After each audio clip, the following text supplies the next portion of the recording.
सभी दोस्तों को मेरा नमस्कार। जो भी मेरी वीडियो देख रहे हैं, देखते हैं, मेरे सब्सक्राइबर हैं, मुझे लाइक करते हैं, उन सभी के लिए जय जिनेंद्र, जय हिंद। और सभी के लिए आने वाली गांधी जयंती की, महात्मा गांधी जी के जन्म दिवस की हार्दिक हार्दिक हार्दिक शुभकामनाएं।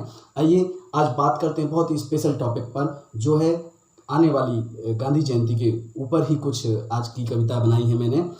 पहले थोड़ी बात कर लेते हैं गांधी जी के बारे में। आप सभी जानते हैं गांधी जी ने किन प्रयासों के तहत हमें आज़ादी दिलाई है। वैसे कह सकते हैं प्रयास और भी लोगों के थे, और भी हमारे क्रांतिकारी थे। भगत सिंह, सुखदेव, राजगुरु, कई क्रांतिकारी, चंद्रशेखर आज़ाद थे, जिनके दम पर सुभाष चंद्र बोस आदि जितने भी नेता लोग थे या जो भी क्रांतिकारी थे, जिनकी वजह से हमें आज़ादी मिली, आज सबका हम बहुत सम्मान करते, सबको सलाम करते हैं। लेकिन गांधी जी के लिए कुछ स्पेशल वीडियो इसलिए बनाया है मैंने, क्योंकि जिस तरीके से गांधी जी ने आज़ादी हमें दिलाई है, या जिन कारणों से आज़ादी हमें मिल पाई, वो बहुत ही सराहनीय थे और हमारे जीवन में ग्रहण करने योग्य थे। जैसे कहते हैं गांधी जी ने अहिंसा के दम पे, या बिना किसी मारकाट के, बिना किसी युद्ध के दम पे हमें आज़ादी दिलाई, तो वो बहुत प्रेरणादायी बात होती है। और सबसे बड़ी प्रेरणा हम जैनों के लिए ये है कि गांधी जी जैन धर्म से काफ़ी प्रभावित थे।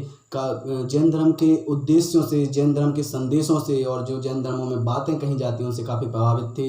जैसे कहा जाता है कि गांधी जी अहिंसा का बहुत समर्थन करते थे। जैसे कि हम जैन हैं, हम अहिंसा के पुजारी होते हैं, अहिंसा हमारा परम धर्म होता है, हम अहिंसा की पूजा करते हैं। उसी प्रकार गांधी जी भी अहिंसा की बात करते थे, इसीलिए गांधी जी जैन धर्म से काफ़ी प्रभावित थे। आइए अब बात करते हैं, गांधी जी ने हमें आज़ादी दे तो दी, आज़ादी मिल गई है, लेकिन आज़ादी का हाल क्या है आज के देश में? किस चीज़ की आज़ादी मिली हमें? आप देखते हैं देश में क्या माहौल चल रहा है। तो आइए आज बापू को इस माहौल से अवगत कराते हैं कि बापू आप तो हमें आज़ादी देकर चले गए, इस देश को अकेला छोड़ के चले गए। आज देखिए आपके देश का क्या हाल है, देश कहाँ था कहाँ पहुँच गया है। तो आइए मैं आपको एक बात बता देता हूँ। आप जैसे जानते हैं इस देश के चार स्तंभ, हर देश के चार स्तंभ होते हैं। पहला स्तंभ होता है जो इस देश के सैनिक होते हैं, जो इस देश की रक्षा करते हैं। दूसरा स्तंभ होता है जो इस देश का किसान होता है, जो अंदर से स्फूर्ति देता है, जो हमें अन्नदाता होता है, जिसकी ताकत से हमारा शरीर चलता है, जिससे हम देश की रक्षा करेंगे, वो अन्नदाता। दूसरा स्तंभ होता है हमारा किसान। तीसरा स्तंभ जो होता है वो होते हैं हम आम आदमी, जो इस देश की रीढ़ कहे जाते हैं। हम आम आदमियों के दम पे ये देश चलता है, इसलिए तीसरे स्तंभ हम आम आदमी होते हैं।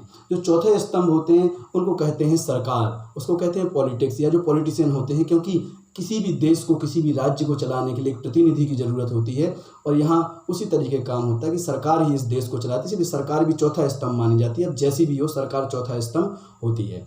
आइए तो बात करते हैं, ये जो चारों समूह हैं ये अपने बापू को अपने देश की स्थिति से अवगत कराते हैं। किस तरीके से कराते हैं? अपने मन की पीड़ाएं व्यक्त करते हैं, अपने मन की खुशी व्यक्त करते हैं, जिस तरीके से भी कराते हैं। आइए हम सब मिलकर आज बापू को इस देश के जो माहौल है, जो हालात हैं, उससे अवगत कराते हैं।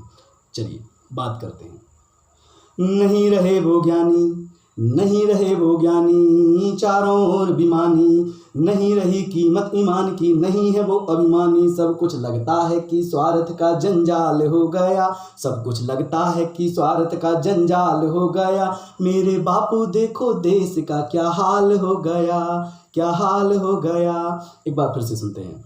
नहीं रहे वो ज्ञानी, नहीं रहे वो ज्ञानी, नहीं रहे वो ज्ञानी, चारों ओर बेईमानी, नहीं रही कीमत ईमान की, नहीं है वो अभिमानी। सब कुछ लगता है कि स्वार्थ का जंजाल हो गया, सब कुछ लगता है कि स्वार्थ का जंजाल हो गया। मेरे बापू देखो देश का क्या हाल हो गया, क्या हाल हो गया, हाँ क्या हाल हो गया। आइए देखते हैं चारों स्तंभ एक एक करके अपने बापू से बोल रहे हैं कि उनके क्या हालात हैं इस देश में। आइए, एक फौजी क्या बोल रहा है बापू से। अब सवाल उठते सीमा पर सैनिक भी घबराते, अब सवाल उठते सीमा पर सैनिक भी घबराते, क्या इन सब की रक्षा को ही हम कुर्बान हो जाते। घर पर बैठ के चर्चा बॉर्डर की कमाल हो गया, घर पर बैठ के चर्चा बॉर्डर की कमाल हो गया। मेरे बापू देखो देश का क्या हाल हो गया, क्या हाल हो गया, हाँ क्या हाल हो गया। ये तो हुई सैनिक की बात। अब देखते हैं जो देश का किसान है वो किस प्रकार से अपने दुख दर्द या देश की हालत बापू के सामने व्यक्त करता है। आइए देखते हैं। अब किसान का हाल न तुझसे बापू देखा जाए, अब किसान का हाल न तुझसे बापू देखा जाए, हरियाली का मालिक भी खुद फीका पड़ता जाए, खुद ही हल से हल्का हलदर अब हलाल हो रहा, लाइन पर ध्यान दीजिएगा, बहुत गहरी लाइन है। खुद ही हल से हल्का हलदर अब हलाल हो रहा, मेरे बापू देखो देश का क्या हाल हो गया, क्या हाल हो गया, हाँ क्या हाल हो गया।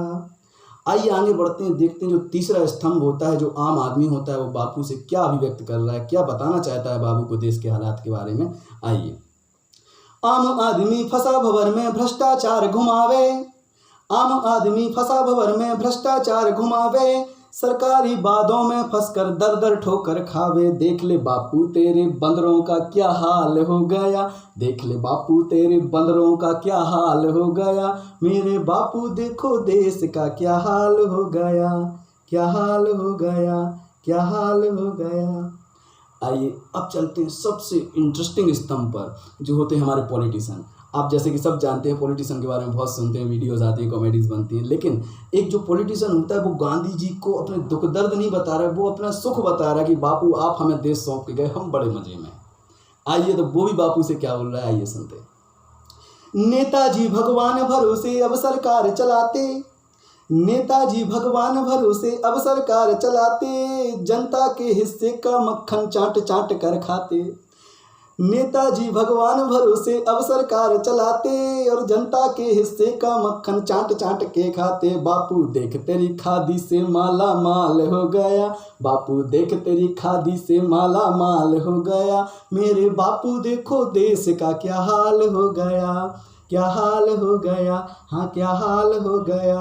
अरे नहीं रहे वो ज्ञानी चारों ओर बेमानी, नहीं रही कीमत ईमान की, नहीं है वो अभिमानी, सब कुछ लगता है कि स्वार्थ का जंजाल हो गया, सब कुछ लगता है कि स्वार्थ का जंजाल हो गया, मेरे बापू देखो देश का क्या हाल हो गया, क्या हाल हो गया, क्या हाल हो गया। अगर आपको मेरी ये कविता पसंद आई हो, इसके शब्द पसंद आए हों, इसके भाव पसंद आए हों, और अगर आप ये कहना चाहें कि जो मैंने कहा है वो आपके मन की भी अभिव्यक्ति है, तो अपनी सहमति मुझे दें, लाइक करें, शेयर करें, कमेंट करें। और अगर अभी तक आपने मेरा चैनल सब्सक्राइब नहीं किया है तो शीघ्र करें, आगे बहुत सारी मनोरंजक, रोचक और प्रेरणादायी वीडियो मैं आपके सामने लाने वाला हूं, जिसको सुन के आपको बहुत मज़ा आएगा, बहुत आनंद आएगा। तो प्लीज़ जल्दी करें, सब्सक्राइब करें, लोगों को शेयर करें, ताकि और लोग भी इन वीडियो का आनंद लें।